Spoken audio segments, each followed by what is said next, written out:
Now there's all kinds of different people in this world. There's only one pie. Welcome to the Team Made Apart podcast, the podcast designed to teach freelancers, contractors, and remote workers, really anyone working apart, how to build better relationships with those they work with and those they work for. I'm your host, Ryan Rogar. Before we get started, financial support for the Team Made Apart podcast is provided by R2, a fully distributed brand relationship consultancy. R2 has specific expertise and experience in helping service companies grow, develop, and maintain impactful relationships through world-class brand strategy and design.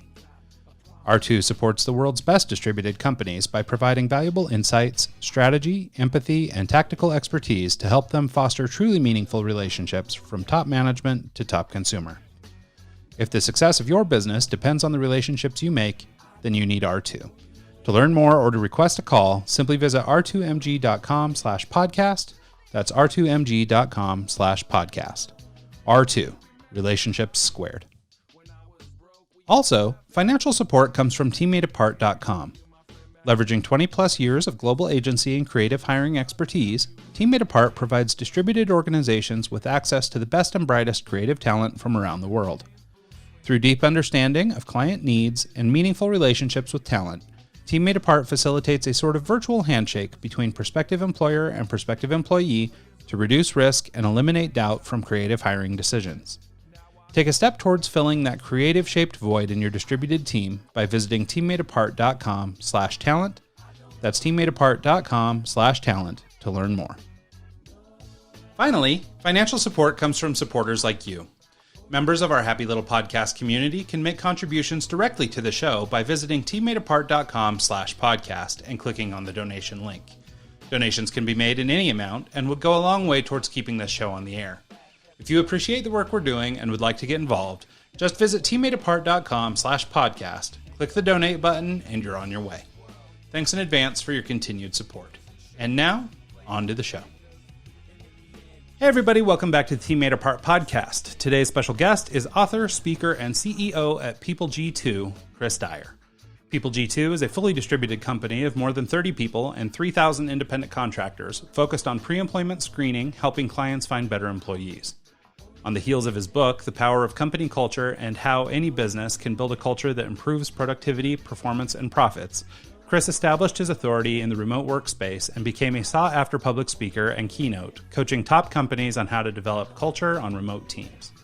His new book, Remote Work, Redesign Processes, Practices, and Strategies to Engage a Remote Workforce, arrives in the summer of 2021 and will continue to serve Chris's mission to teach others how to build great remote company cultures. Here for an insightful conversation about the different types of remote work, including the latest on work from home and hybrid teams, the keys to building an amazing company culture, and to discuss the so-called rush back to the office post-COVID, please join me in welcoming to the show the incredible Chris Dyer. Hey there, Chris. How are you? Doing great. How are you? I am so good. Where are you calling from this morning? I am in Orange County, California. Oh, that's amazing. I'm super jealous of sunny California right now. I shouldn't say totally jealous, given all the COVID restrictions and all that stuff. Not super jealous, but I am weather jealous. If you have to be stuck inside, it's a pretty beautiful view. Yeah, it's maybe the best place to be, I think. So I'd take that anytime. Well, hey, Chris, so as we get started here, let's talk a little bit about just sort of who you are, where you come from, and what your position here in the remote workspace is. Yeah, so I am a accidental, remote CEO and advocate. And what I mean by that is I've had a company since 2001, but in 2009, I decided to take the company fully remote. And we did that only to save money. And we thought it might be temporary. The recession was happening pretty bad. And we thought, well, we can save money by cutting all our expenses, and our rent, or sort of our landlord, our release just happened to be coming up, and sent everybody home. And 2 weeks in, we said, holy crap, this is amazing. This is like the best thing ever. And we just decided we were going to stay remote forever. And we've done that ever since. And I have several other startups and all that. So I love remote. I love being able to have my own coffee right here anytime I need it.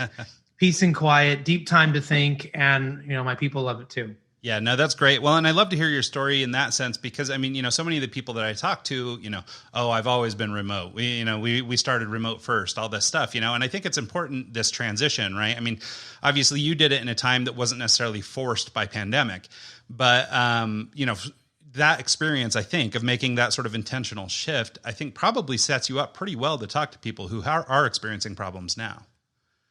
Right. And I think it's exactly why I believe remote is going to stay, right? There may be a certain percentage of people that go back to the office or go back in hybrid, but we did it for a reason, right? And that was the recession. People are doing it for a reason today because of COVID. We saw the benefits. We saw that it could work. We pushed through all of the bull crap that people thought, how do you know if they're working? And will you be as productive? And can you still collaborate? And all that crap that people thought was real turned out not to be real. We found solutions for everything and we're the better for it. And I think many companies will have that same experience. And even if they don't, even if they're not motivated, their best employees are going to be motivated to keep working remotely. And they're going to push, the envelope a bit on this. It's true. I think it's sort of the corporate equivalent of the trust fall, right? Like, I mean, basically you've got to almost take that leap of faith. I mean, obviously with a business, you have to be somewhat calculated, but I think it is important that we listen to our teammates and understand what it is they're actually wanting, and this experiment, this grand experiment. I like the parallel that you just drew with the sort of the economic recession too, from before, because you're right. I mean, basically that was a catalyst that drove many people remote. This too is a catalyst driving people remote. And I think even though the circumstance is different, I guess the net effect is the same. So I think that's an interesting parallel to bring up. Maybe before we get too much deeper, do you mind breaking down sort of the different types of remote worker? So I think, and maybe this will help frame our discussion. Just as we're talking about people who've been forced to remote work and other things like this, there's obviously a gradation of different types of remote workers. Sure. And so I think it might help to just sort of set some definitions before we go too much deeper. Yeah, so it is really important because there are different types of remote and what they need and how they operate and what's going to happen in their world is completely different. So the first one is the digital nomad. Now, the digital nomads have been a little stuck here the last year. They haven't really been able to live the life that they wanted to live, but they're doing it. But these are the people that you see in, sexy stock photos sitting by the pool in their bathing suit on their laptop doing 1 hour of work a day and they can make all the money they need to make, right? This is that dream, whatever. And there are people that do that. I know some of them, they do great work, but that's not what I'm talking about. Those are solo entrepreneurs. They have a small freelance team or something. And that's not what we're talking about. Those people never know whether for as sexy as those pictures look, those people never know where their next internet's coming from. They literally spend half of their energy figuring out where the next Wi-Fi hotspot's going to be so they can get on and do their work. And that is a real struggle for them, especially as you're traveling around in places that don't have the infrastructure. The next one is what I have, which is the work from home. So dedicated workspace, dedicated internet. I'm going to the same desk every day. I have the same equipment. I have my computer here. Yes, I can get on a plane. Yes, I can be somewhere else. But for the most part, I have a designated place, just like I would in a traditional office. So I have the consistency, the repetition that's really, really important. And hopefully I have a dedicated space in my home, right? Anyone who's working from home should not be sharing a space, should not be at a table, a kitchen table, or in your bedroom if you can help it. I mean, there are situations where you can't, but if you can create a designated space, even if you have to put up one of those, changing curtain things or something just to create that sense of space, that's work from home. Now, there's also in the field. So we don't often think about these people, but if you are a HVAC repair person, a plumber, an electrician, you're the pool guy or pool woman, you're the, all these different jobs are remote jobs. You do not go into an office. You spend your day out in the world, going to different locations. And so how do you communicate? How do you work? How are you seen? How do you communicate with headquarters and all of that, right? Those are remote workers as well. And then you have your freelancers, your part-time side hustle gig workers, your Uber drivers, your Postmates, your, all these types of people that are doing this. Again, they're a little kind of close to that, HVAC repair person or something, right? There's a similarity there where they're out, their environment changes constantly. So you really need to know what kind of person you're talking about, who you're hiring, and who you're bringing on. Is this a freelancer in nine time zones away from you that's doing work, right? And so now asynchronous work is really important. Or is this someone that's worked from home 1 or 2 time zones away from you? The relationship's different, their needs are different, and how you're going to collaborate with them is much different. Yeah, no, I think there's some great distinctions there. And I actually like the thought of sort of including these people who are going out and, like the HVAC guy, for example. A lot of the discussion you hear stays very elevated, right? It's the top level office worker who, with his white collar is able to sit home and do his work. But, I think immediately people, sort of discount. I mean, obviously, there are a lot of jobs that you can't do remotely. But I think it is interesting to at least point out the remote aspects of what would otherwise be sort of not traditional remote work. So like in the sense of the HVAC guy. So I think that's interesting. So as we're evolving, and I mean, these types of teams have always existed, but another type that you sometimes include in this, array of remote workers is the hybrid worker, this hybrid situation that we're now coming into. It's gaining popularity now as people are, talking about returning back to the office and things like that. But this type of team has been around for some time. Do you mind sort of just talking a little bit about a hybrid team? Yeah. So hybrid, is really this idea that you have some people in the office and some people who are not. Now, this has been going on for a very long time. Anyone who has salespeople on their team, anyone who has an executive who was on a plane more than they were in the office. I mean, we know a lot of these people, right? Every day they're hopping on a plane to somewhere, some location, some satellite office, going to visit a client. And they were constantly calling into conference calls, right? Whether it was on the phone or on video. And back, pre-COVID, I would say they were pretty ineffective. It was pretty disengaged meetings. They would often not be paying attention, and they would be, the background noise from them being in the airport lounge or wherever they were, right, was pretty ineffective. But now that we've had COVID and everyone has been forced to do this, I think we're going to see much better hybrid work. And what I mean by that is that we can now treat hybrid work the same way we treat remote work. Meaning, it doesn't matter if you have 3 people in the office, 3 on the road, and 3 at their homes. You're all going to be on Zoom or Teams or however you meet anyways. It doesn't really matter. Those 3 people who are in the office, they can go to lunch today together. I mean, that's nice, right? They can have that social interaction if that's important to them. But as far as their meetings and their collaborations go, they're still going to do it the same way as if everyone was at home. Yeah, somebody made the point to me once that the, even for employees working on multiple floors, right, to your point, I mean, if you're working on floor 5 and everybody else is up on floor 13, the reality is you're a remote worker in some sense. You're using tools like Slack or video communication tools or whatever to talk back and forth to your team because it's not practical to get up every moment. And right. And so, it's funny. It's really just kind of a mindset more than anything. And I think when people start to realize that, then maybe remote becomes a little less scary to your average manager. Right. And I think, to be fair to managers, they don't know what they don't know.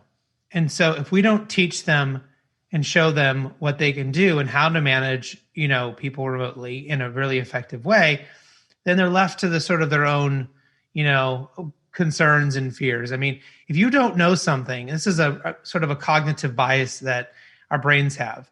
If I know 5 facts, right, and you present me something new I've never seen, I can only take the facts in my brain to somehow explain what I'm seeing. Our brains do not magically come up with new information and new things, right? I mean, let's just say that there's a giant fireball in the sky somewhere that's controlling our universe. If no one's seen the fireball, we have no evidence of the fireball, no one's ever going to say, well, there's probably a fireball somewhere controlling the universe. This does not happen in our brains.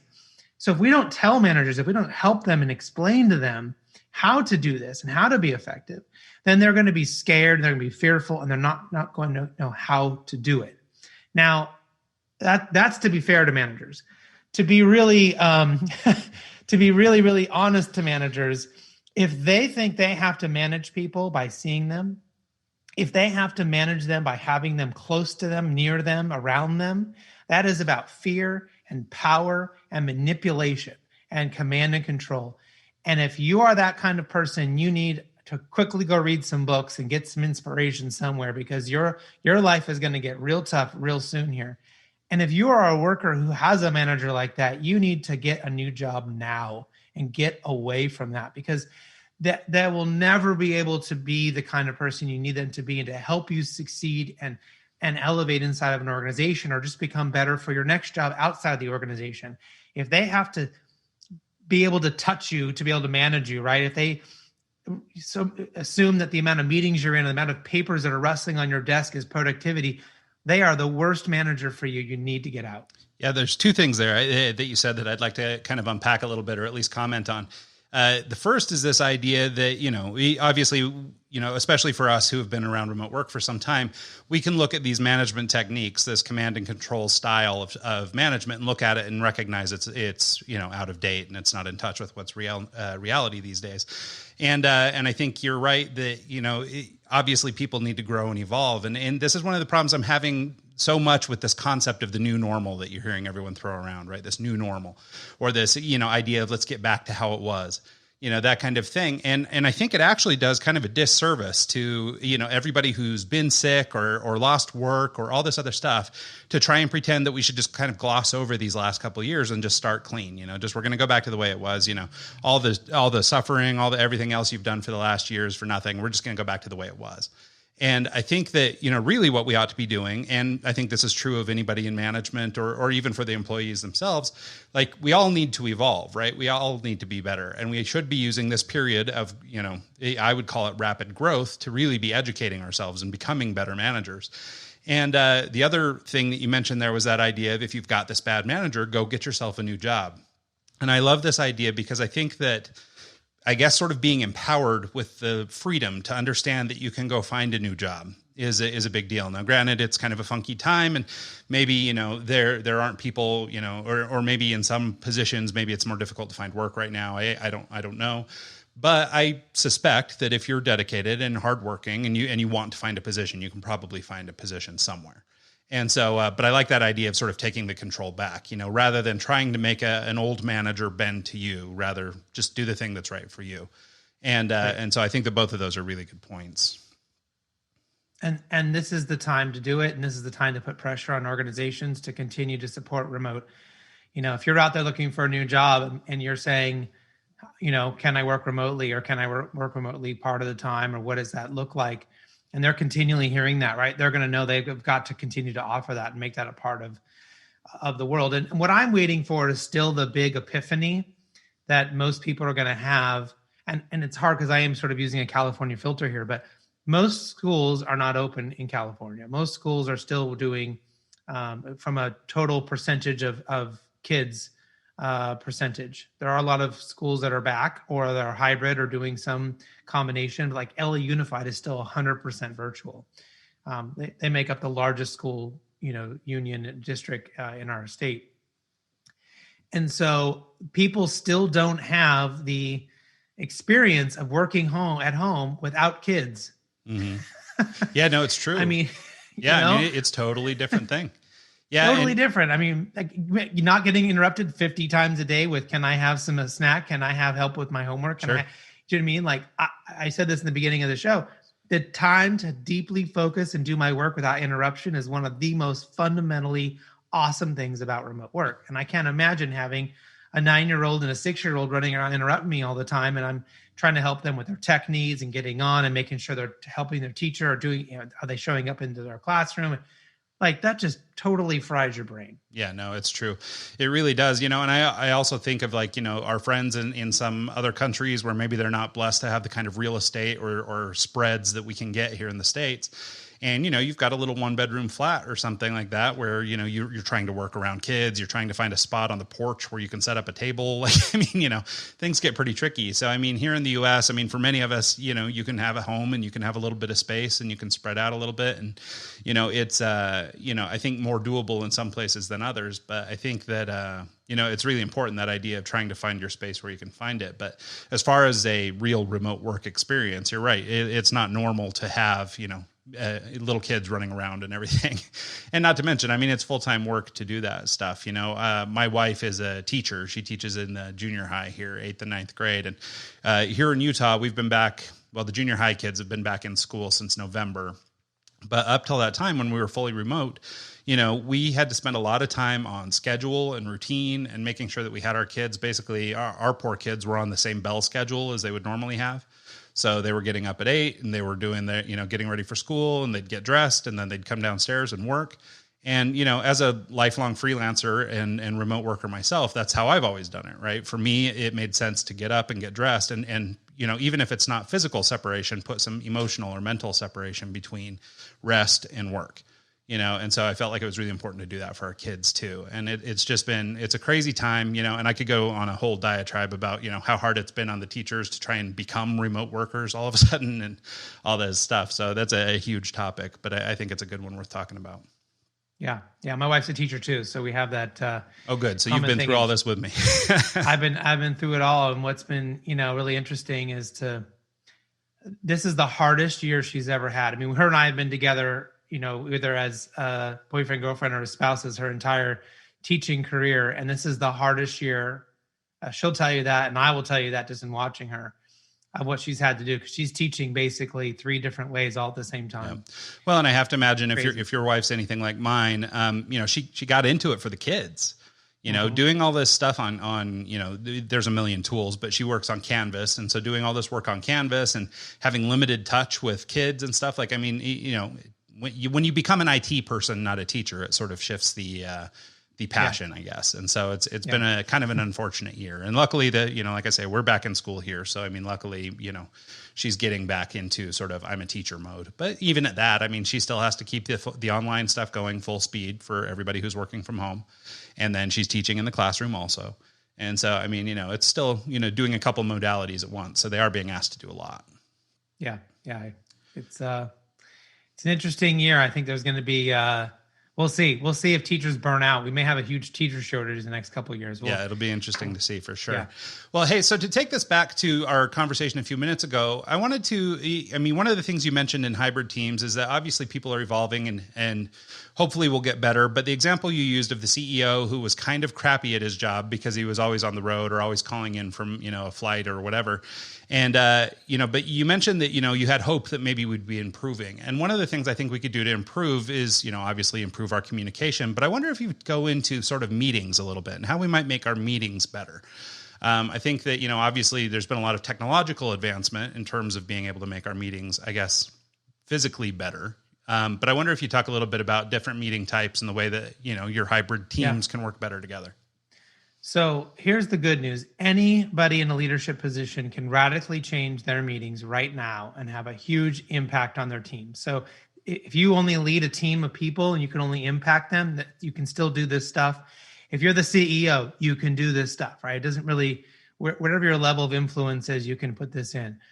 And the first thing is that all of your meetings should be highly curated. If you're not curating your meetings and you're not being, sorry for using this word, but if you're not being a Nazi about it, right? If you're not being a total dictator about, that might be the better word, total dictator about how your meetings are curated, then you are doing your entire team a disservice. People want to know what is expected and how to be in whatever situation they're in. They're constantly looking for you to give them cues on what to do and when. So I'll give you a quick example before I dive into what the meetings I suggest you do. I used to have parties in my house all the time. And I would have like a pool party in the summer. And I would say, we would try to get everybody to come over, like that, our friends and people that we don't get to see all the time. And it would be like, hey, we're going to have this giant open house pool party in the summer, right? I might get 30 or 40 people that would come by all day, open house. It was like, come by and say hi, our kids might swim, they would leave, right? And then we decided to change it to a beer garden party because I had gone to Germany and we spent 3 weeks going to every beer garden we could find. And it was the most amazing experience of the entire beer garden culture. So I came back and said, we're going to have a beer garden party this year and it's going to be German and you need to dress up. And if you don't want to dress up, you better wear German colors or Bavarian colors. We're only having German food. You can only bring German beer if anyone we said Bavarian. So that includes sort of Austrian, Bavarian, a little bit of Czech.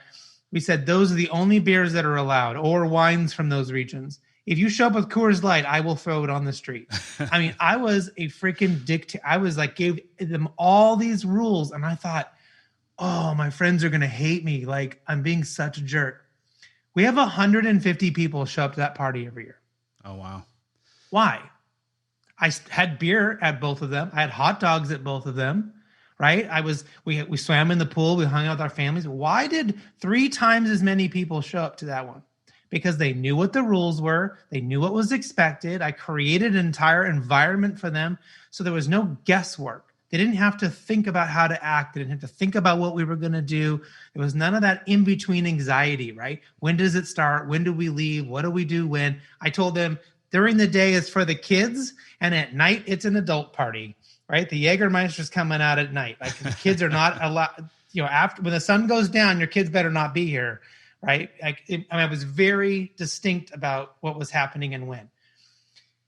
So if you take that energy and you put it in your company and you say, we have very specific meetings. So we have in my company we curate the meetings. All meetings must start on time.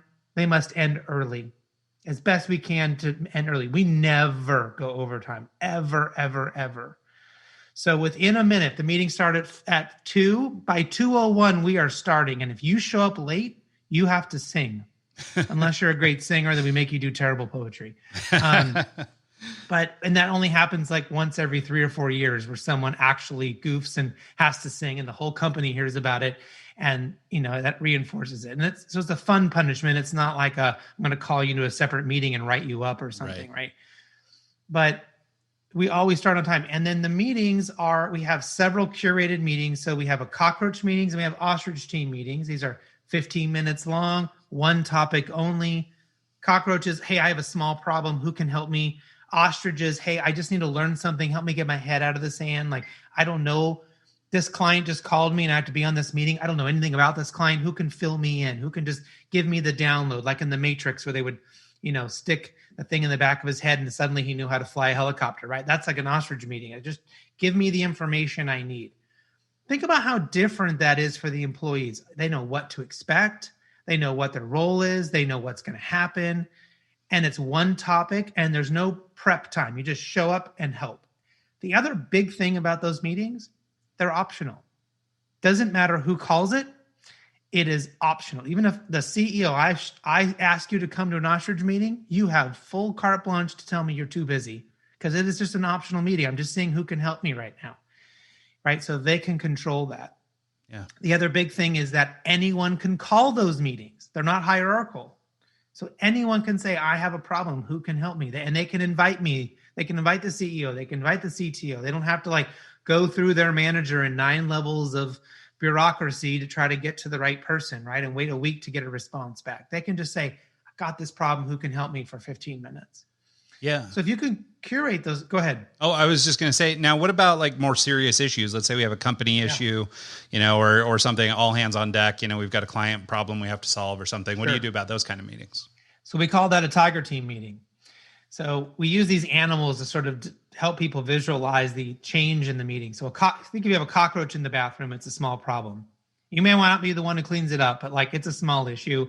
Who can help me get this little cockroach out of here? If you have a tiger in your bathroom, you're going to need animal control, a dart gun, a crane, people to help you. I mean, this is a huge moving thing. There's going to be a very large agenda. There's going to be preparation work. There's going to be all these things. So if we call a tiger team meeting and you look at the length of the meeting, it could be, so it's at least an hour up to all day, right? This could be, we've called day-long tiger team meetings if we had, geez, we're about to land this client that's going to double our business, or geez, we might lose this client that's going to be half our business, whatever this big good or bad thing is.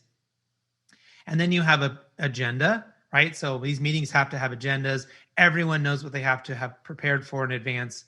And that way we're not meeting. I mean, for those of you listening, think about how many times you've had a meeting to prepare for another meeting you have to have, right? We all come together to talk. No one told you we were going to talk about client XYZ. You get there and you're like, well, okay, well, I need to go back. I got to pull this report. I got to talk to John about that, the salesperson. You have to do all this work before I can actually help you with your problem, right? If someone would have told me we're going to meet about XYZ company, I could have pulled the report. I could have called Steve in advance. I could have gotten all this information, shown up to the meeting, and been really effective with everybody's time.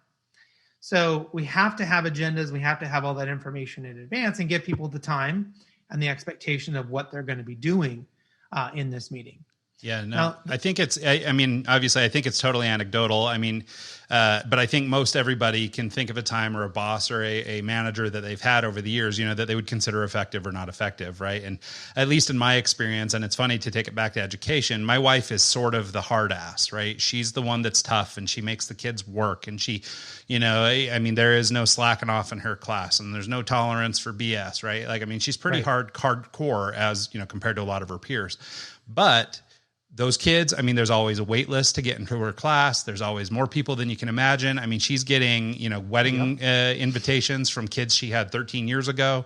She's getting all this stuff, right? Yeah. So, but I mean, what a beautiful thing, right? But so on the surface, you go, oh God, well, she's kind of mean. Why is she being so mean all the time?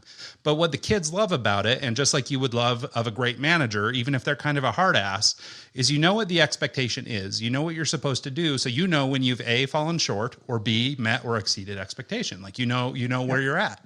Yep. And so I really love the way you're describing these meetings, and sort of even all the way down to the animal metaphor, right? I mean, it gives you sort of this, without even thinking about it, the type of thing that's coming up, right? I mean, obviously if it's this, tiger meeting, you go, oh, well, crap, it's big, it's scary, it's got giant teeth, it can kill me in my sleep, and then the other version, all the way on the other end, the cockroach meeting is like, obviously, well, I mean, maybe it's systemic, maybe there could be a bigger problem, but nonetheless, it's a little thing. And so I think that's just great. Yeah. And so we also have daily stand-ups. I mean, those are like, 30-minute meetings, and that's might happen in a sales team has a daily stand-up or a weekly stand-up. We have those meetings. We have department meetings, team meetings. They generally meet once a week to once a month, depends on the department. So it's not always an animal, but they may have a standing meeting and they have an agenda and they have certain things. Again, they curate that as well. Sure. The other meeting that's really important, I think, that we have now, we do sprints, and we bring in Scrum and Agile for particular projects. And so we'll follow that methodologies when we do that. But the other meeting outside of that's super important, it's called a Tsunami planning meeting. And I require every one of my teams, my finite teams, so customer service, sales, these are teams that are forever going to exist in the organization, right? These aren't temporary teams. They have to do one Tsunami planning meeting per month. So they come together once a month and they answer an imaginary question. They practice having a fake meeting. Now, that may sound a little strange to people, but if you say, what would happen if our business doubled? What would happen if 2 people on our team got really sick and we had, we're really busy? What would happen if Chris got hit by a car and was in a coma for the next 3 years? What would happen if, whatever the scenario is, right? What would we need to do? Are we ready? What could we put in place to be better prepared? They practice critically thinking. They practice arguing. They practice disagreeing in a setting that is safe because it's not a real issue, right? It's not really happening. And they get the opportunity to see my team isn't going to laugh at me. No one's going to call me stupid. My boss isn't going to fire me for disagreeing, right? And my team is really going to hear me. And the leader has an opportunity to look at the meeting and say, Sally is not speaking up. And I know Sally has great ideas. Why isn't Sally speaking up? They can go back and have a little team meet or a little, coaching session and figure out what's going on with Sally. Or Thomas is like constantly dominating the conversation. He's interrupting people. He's not letting them speak, or he's not letting a particular person speak. How do we deal with that, right? So when we do have a real meeting and there is a real issue, they are in tune, they are set, and they can actually solve real problems. Because what I notice in organizations, when I go help them out, when they bring me in to consult, you go in and you can see the dysfunction everywhere, right? There's like 3 years of passive aggressive energy between these 2 people in a meeting because they never resolved that one time that Thomas bit off Sally's head and he doesn't even remember it, but she can't let go of it. And there's all this like crap happening that can't, so you have to practice that stuff with your team. Your people need to practice giving you bad news. I mean, that sounds silly. That sounds ridiculous. But if they don't know how to deliver it to you and they don't see that you're not going to bite their head off, they're never going to bring you the hard stuff. They're always going to, pass the buck on that. Yeah, and I think that's a really interesting insight. I mean, it's no different than, fire drills or get under your desk, earthquake drills or get off the beach, tsunami drills or whatever. I mean, you might think it is a little bit silly in that time, but there's something to getting those reps, even if you never need it. But the one time you do, you're not going to panic. You're not going to freak out. You're going to know how to get to wherever. Right. So when, so-and-so gets hit by a bus, or when there is an employee or client issue, your team will already have sort of thought through what this feels like. How will we do that? And I think that's a pretty incredible insight. I've actually never heard of anybody doing that. That's awesome. Think of how much time we spent in sports, and not everyone listening may be a sports person, but how many hours do kids spend in any sport you can think about practicing the sport versus actually playing? Yeah. Well, yeah. I can speak, my boys both play football and lacrosse, and, it's 5 days a week of football practice for one game a week, and one game of 1 hour and 15 minutes or whatever it is, and they're practicing 3 or 4 hours a day, 5 days a week, and so, it's a perfect metaphor for this. And it's funny that we don't, or at least for most people, I don't think it's common to this idea of doing it at work too. So I really like that. Just take 30 minutes with your team once a month and just practice a fake thing. Give them a fake scenario and see how they do and see how they act and how they collaborate or don't collaborate. And that will give you incredible insight as a leader to what you need to do. Yeah. And where you need to make changes and who's not working and who is and who's your real star. If you think someone's a star and they get into this fake scenario and they're totally screwing it up, they're not your star. Well, and like you were saying, or like we were discussing earlier about this idea of evolution and getting better and learning from other people, and that we're not just going to pull out of thin air these, solutions to complex problems. Like we need to lean into the experience of other people to learn these things. And so, this is a perfect example of sort of forcing that scenario, right? You're now in a situation where you're thinking of stuff that's kind of insane or maybe feels impractical in the moment, but the thought pathways that are opened up and the different ways that you'll start to think of different solutions. The good that comes from, thinking in this weird outside of the box way, even though it feels odd in the moment, probably serves your team much better than you'd think. Yeah. The first time I did this with my senior team, they were kind of mad at me because I know them really well. And I told them what would happen if I was in a coma. Right now I get hit by a bus. I'm in a coma for 3 years. What happens? Go. And they were mad at me for even suggesting that. Right. Yeah. But they started talking about it and we realized there was nobody else authorized to sign payroll. Right. We realized it's that whole, you don't want to think about those things. Those are the emotional, yucky things. But the pragmatic bit, is if all these people who happen to work in our organization want to retain their work afterwards, we have to have a plan for that just in case. You never know. Could be strike of lightning or whatever. But, regardless of what the situation is, and so I think that's really great. But I understand the fear or the anger or the whatever emotional response too, because of course nobody wants to think of these things. It's, the same reason most Americans don't have a will written and, this kind of thing is nobody wants to think about that piece, and it doesn't even have to be as dire as death. Maybe you're just incapacitated for one reason or another, or you're laid up for 6 months or, who knows? But I think, ultimately the premise is the same, and the idea of working through that exercise makes a lot of sense. So I wanted to take sort of pivot here a little bit and talk about something that, you're very well known for, obviously, and that's sort of developing corporate cultures or moving culture into a remote team. And I wondered if we couldn't maybe start digging in on that a little bit. I've read a couple of your talk or heard a couple of your talks and read some other things where you have sort of a 7-point model for building a corporate culture or the different components of a corporate culture. I wonder if you wouldn't spend some time talking about that.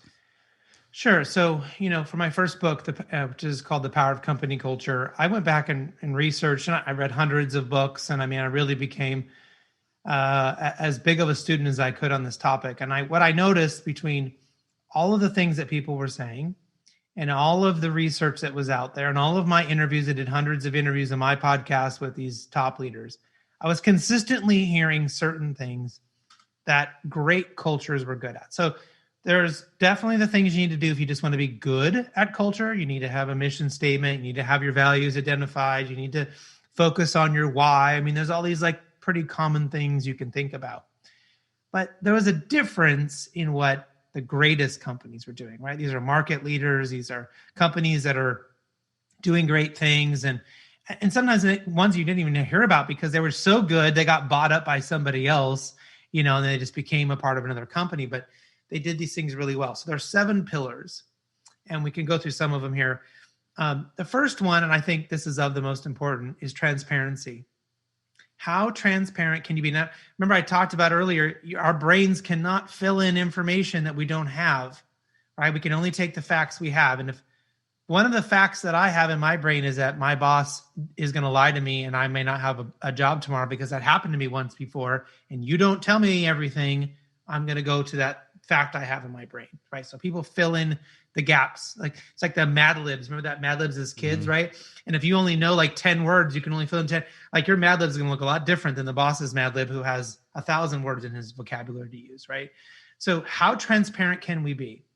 Every month I share my P&L with my entire company.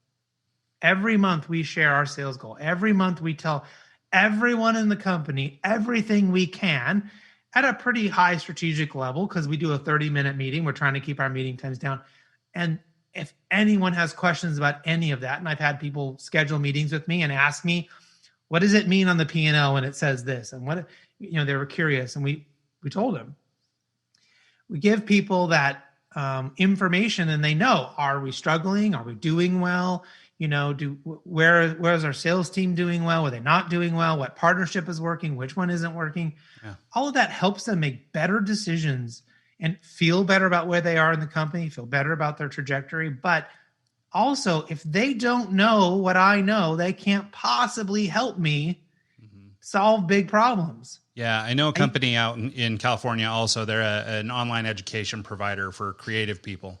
And they do, they sort of are one of the better examples I know of, in this transparency. And what he's found, the manager over there, this guy, Chris Dyer, what he has found with his people is that by being open and transparent, it serves as a motivator.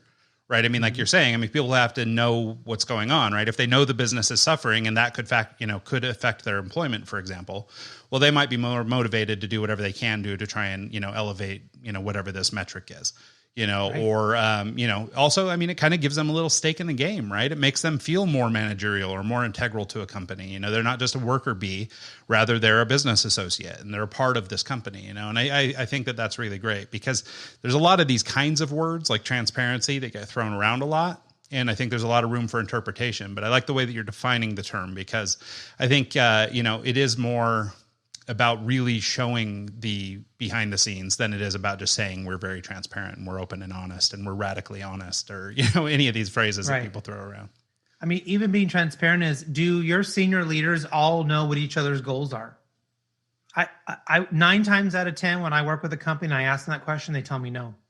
They worked with the CEO on their goals, right? It was part of their comp package or whatever. And there was no sharing of those goals between them. And if you look at that, I went, okay, great. Can we share? Can we talk? Okay. We pull them all up. And inevitably within 5 minutes, I have found that their goals are competing to each other. There is no way for everyone on that senior team to reach all of their goals and be happy. It makes sense, right? They're actively working against one another in some respect. So unintentionally and unknowingly working against each other, right? How crazy is that? And when they found out, it was like, all we had to do is change some things around, but you can't possibly, and it wasn't intentional by the CEO. They just negotiated these things at different times and there were different priorities and didn't realize that if sales meets their goal, customer service is not. Yeah. Or if customer service does, sales will never meet their goal, right? And that's crazy.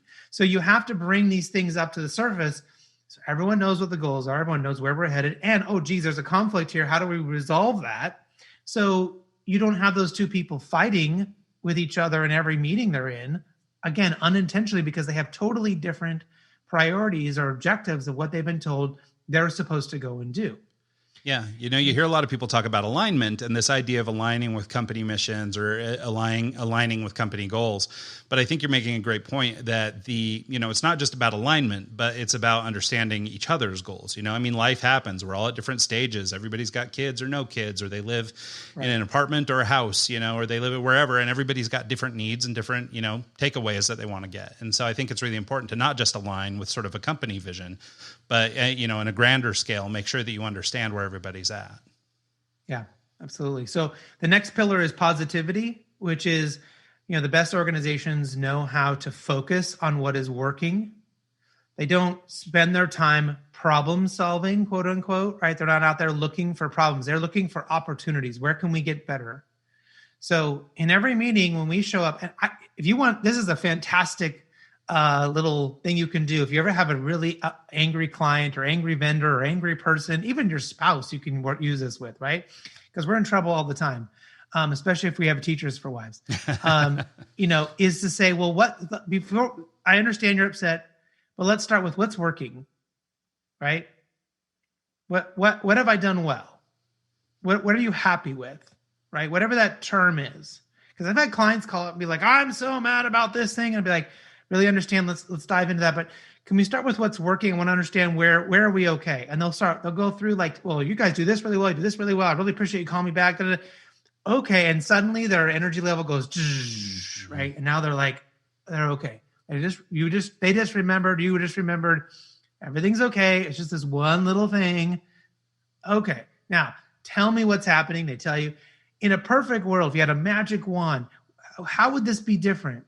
So instead of trying to take them from mad to not mad, trying to bring them back to status quo, I'm saying, let's talk about this. Let's think bigger than just this issue. If you're saying my report didn't get to you in 24 hours, in a perfect world, how would you get?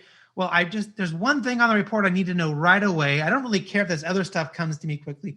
Oh, well, did you know I can turn on this thing that would send you that part of the result of the report in advance? You can't, because I didn't make that change. They're happy, right? I took them to a new area. I went beyond where they thought they could be by looking for an opportunity to grow. So that's the best organizations look at those situations and say, how do we use this as a catapult to something bigger, right, or better, as opposed to, well, can I just get them to shut up and just get back to Yeah, well, I love that. It's this concept of sort of framing our conversations, right, and putting them in a different light. And, we talked, or, we haven't said the word out loud, but we've touched on several times this idea of sort of a negativity bias, this bias that we're always sort of looking for the worst in somebody instead of the best. And I think that this, the story that you just shared is a really good illustration of this concept of, just changing the way that we say it, right? Instead of saying, yeah, you're wrong, we suck, or, you're right, we suck, we could have done this better, blah, blah, blah. It really is just shifting the attitude. It's not that we're not going to address that issue, but, we need to understand what's working in order to understand why this isn't working. And I think that that's a really smart approach. Yeah. And if anyone wants to dive into that, it's called Appreciative Inquiry. You can read more. There's lots of good books. My book's got a whole chapter on it, but there's great books and things about that. So there's a really cool thing called positive deviance, which is what's the positive thing happening in like a really large subset of numbers of bad, right? So if your sales team was like underperforming, the positive deviance would be, well, is there one or two salespeople that are doing really well, right? That are making their number. And if there is, go and study what they're doing. Completely ignore all of the salespeople who are not making their number. Go and study and figure out why they're making their number. What are they doing? And once you have figured that out, get them to teach that to everybody else, right? We often think, well, these 5 salespeople suck. We need to fire them. We need to get new ones, or we need to send them to training, or we need to put them on a plan, or we need to have coaching calls with them. Bull crap. Why are the 2 people doing well? That's all you need to figure out, and that will tell you how to solve, the larger problem with your sales team. Well, and I think digging that deep too will give you, provide you some insights. You might see which way the wind is blowing before somebody else does, or you might, because there's, I think things like introspection and things like that, like being willing to accept that maybe I'm doing something wrong or whatever. But I love this idea of going and actually just looking at this minority of things that are actually performing well. Sure, yeah, maybe sales are down overall, but my God, in this one segment, things are going like crazy. Like what's going on in that segment? How could we chase that down? And I think that idea of sort of being agile and moving around is a really insightful one. One of these company culture objects that you talk about a lot is this idea of listening and letting people know that they, I think there's some studies out there that seem to indicate that one of the biggest problems in any organization and maybe among people in general is that, people just want to be heard and they're not necessarily being heard. And at work, we have a great opportunity to do this. And I know you happen to have some insight in this. Yeah. So one of the next pillars would be listening, right? Is making sure people feel heard. And we have, it's sort of a two-way street, right? Like, how do we show people, how do we have good listening techniques? How do we have active listening, which is, putting our devices away, good eye contact, asking good questions. So there's a couple of things that we can do as leaders to make sure people feel heard. The first one is to use this concept I love called 3+.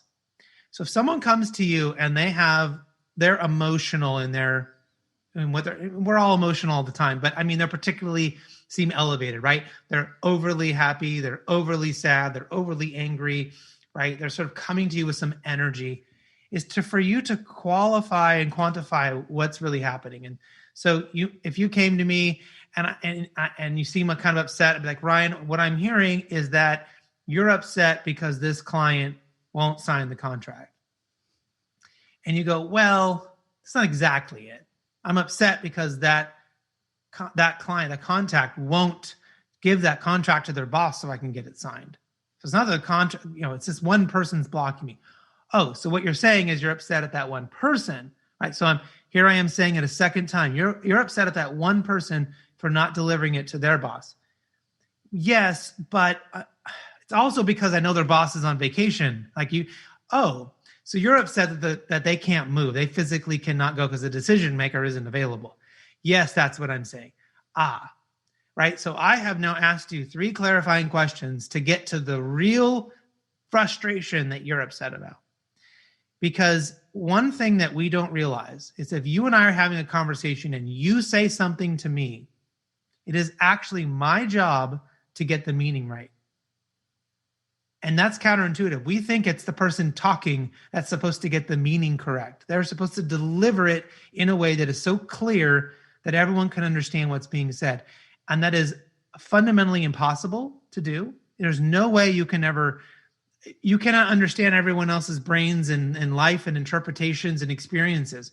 Yeah, but it is my job as the listener to get it right by asking these questions. What I'm hearing you say is, what I think you're saying the problem is that, and then if I don't get it right, and if I have to keep asking, and even if I get it right, I still should ask 2 more clarifying questions to really make sure I got it right. Because ultimately, someone is coming to you saying they're mad at somebody, and really what they're mad at is something else, right? They're really happy I'm really happy that Tom met his sales goal this thing. So it was Tom who really did this? Well, yeah, it was Tom, but also his team, and so you're happy with your team. Yeah, my team's doing really great. We brought in this new inside salesperson. Oh, is it the team is doing really well? Is the inside? Oh no, it's so interesting when you sort of clarify and you get down to what are they really saying? Because when we have a heightened emotional level, we tend to just lose our articulation skills, if that makes sense. Yeah, no, it seems like a lot of us speak in sort of generalizations or in sort of like an abstract term, right? We know we're feeling something, but we're not exactly sure how to put that into words.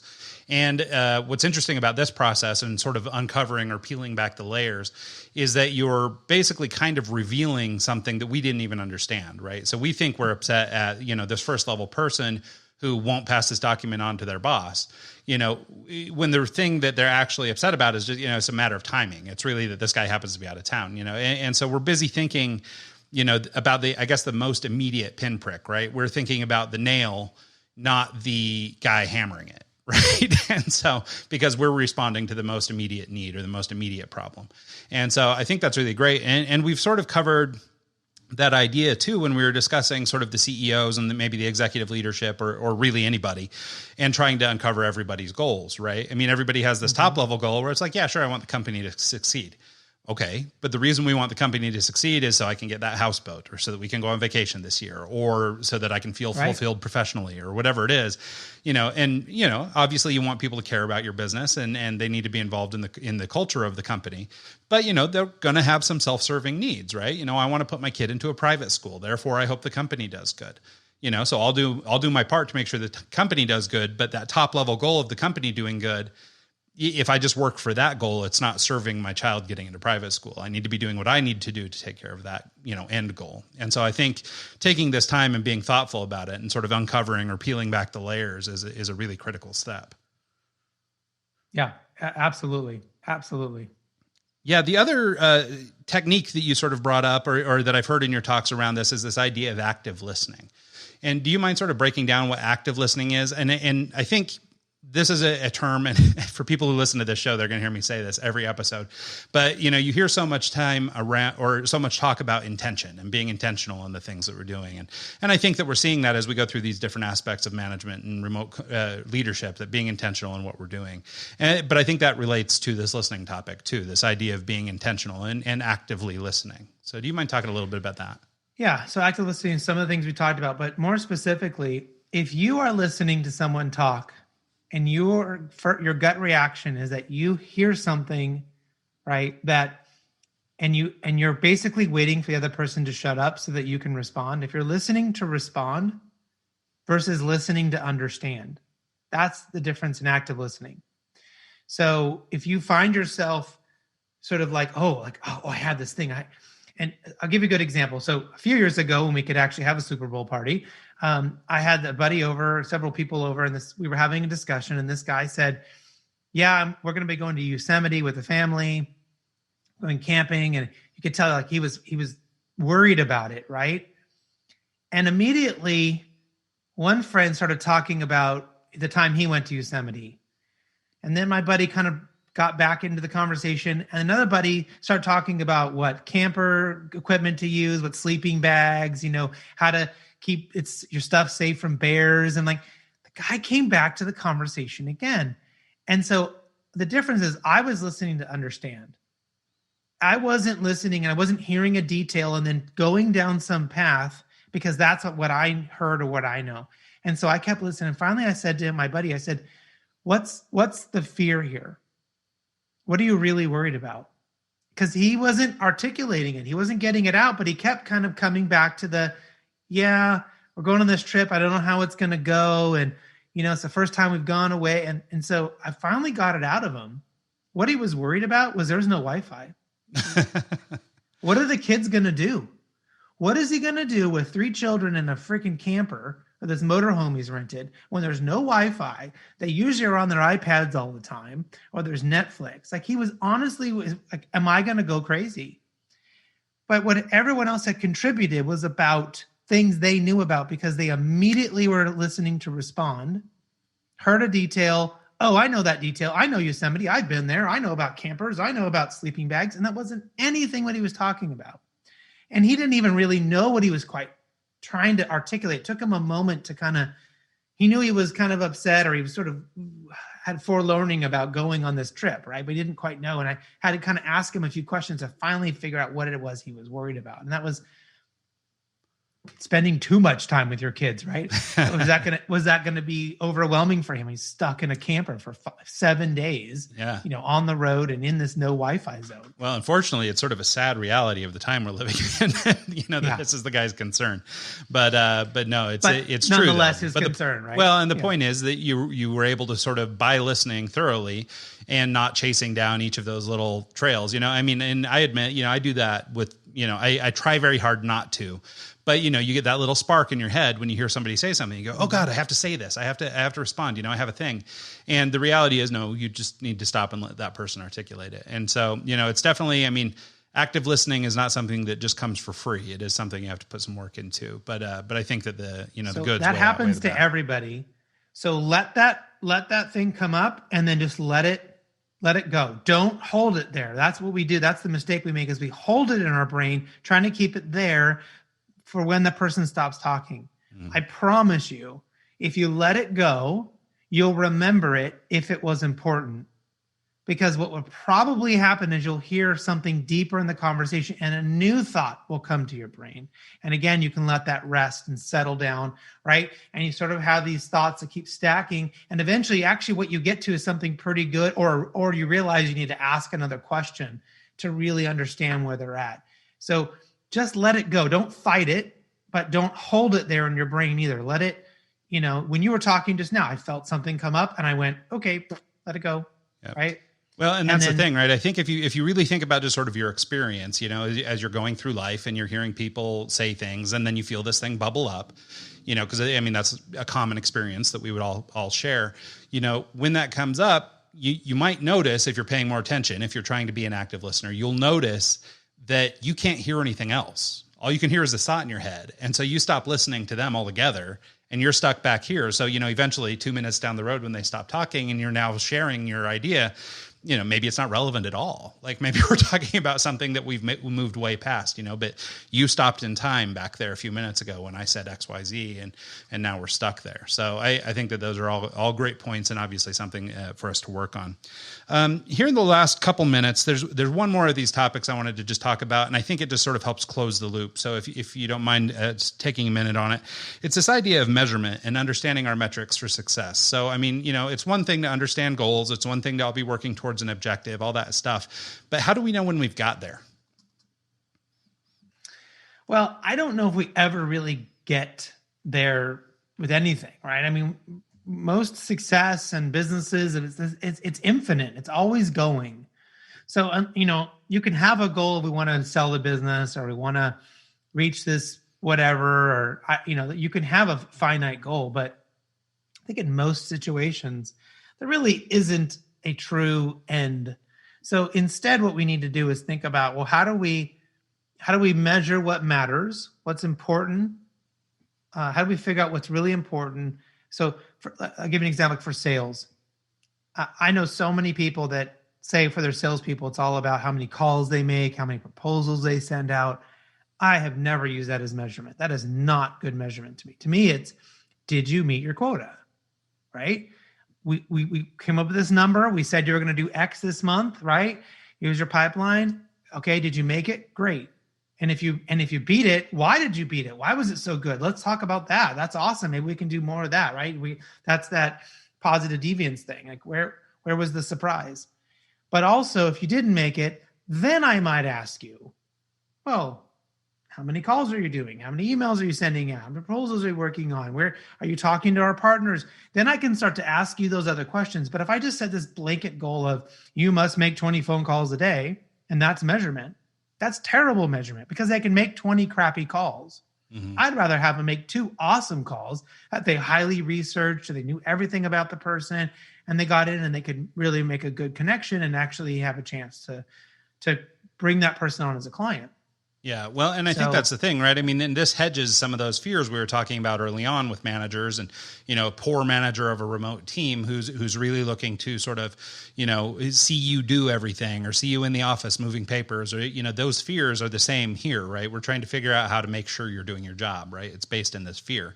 And so, but I think you're right that by choosing an actual meaningful objective instead of some kind of, I guess, kind of arbitrary or superficial metric, number of calls versus amount converted or something, and then using some of these other techniques we've discussed, going back and looking at the, success rate of those calls and what's working and what isn't. How come you were able to speak to people in this industry, but not people in this industry or, whatever, but going in and sort of surfacing those, successes versus those losses.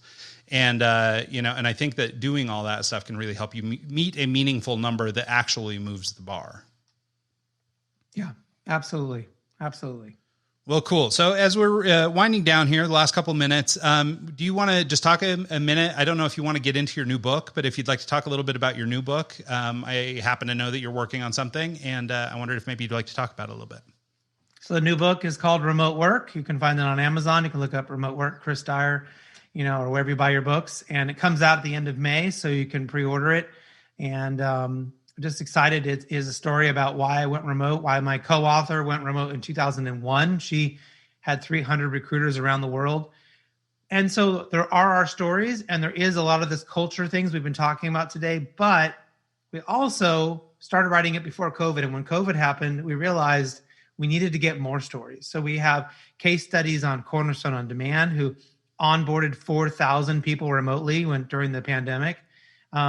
We have AMN Healthcare, who recruited and onboarded remotely 5,000 nurses for the state of New York during the height of the pandemic. What the United States Marine Corps has been doing with remote work in talking to their general out of Camp Pendleton, which is near me here in down south of me in San Diego. All these case studies of how did other organizations handle remote? What are they doing? What are they thinking about? Right. So hopefully we've created a really good cross-section for people to understand how to do remote, why it's important, why it works, but that it works differently for different organizations and why it works differently for them, right? So the startup is different than the big giant conglomerate or a military organization, or all these sort of different perspectives. So if you're going to have remote work in your company, hybrid, regular, full, part-time, our entire guide is there. It's our Bible, our guidebook, whatever you want to call it, right? It's the Hitchhiker's Guide to Remote Work. Of whatever you need to know, we've got it in there. Yeah, no, I think that's just great. And I think that, it's really important. We're focused here on remote work and remote work and the role it'll play in sort of the future.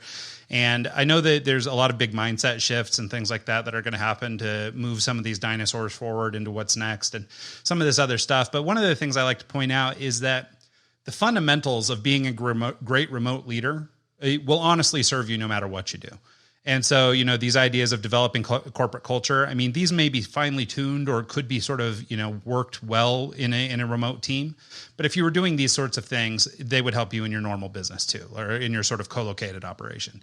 Being empathetic, being a great listener, understanding the needs of your people, understanding the goals of your management team, all this stuff. If you have all those things in place, you're going to have a fine organization, regardless of whether it's fully remote, hybrid situation, or a traditional co-located environment. So I think it's all very important information. Awesome. Well, Cool. I really appreciate your support on that. And it was a fun conversation. I like being here today. Yeah, absolutely. Do you mind just as we close out telling people where they can find out more about you? We'll put it in the show notes and everything, but if you don't mind just telling people where they can find out more about you, book you to hire, or find out more about me, the book. I have a remote leadership course that we have on the website. It's chrisdyer.com. If you're interested in my core business, which is background checks and employment screening and drug testing, peopleg2.com. Happy to have you connect with me on LinkedIn or wherever you do your social. I'm probably there everywhere, but maybe Pinterest I'm on. So feel free to reach out. Great. Well, cool. Well, thank you so much, Chris. I really appreciate your time and sitting down with us this afternoon and talk about this. I think it's all really important stuff, and best of luck with the new book. I'm looking forward to it. Thanks, Ryan. So cool. Take care. I don't owe you anything. I don't know you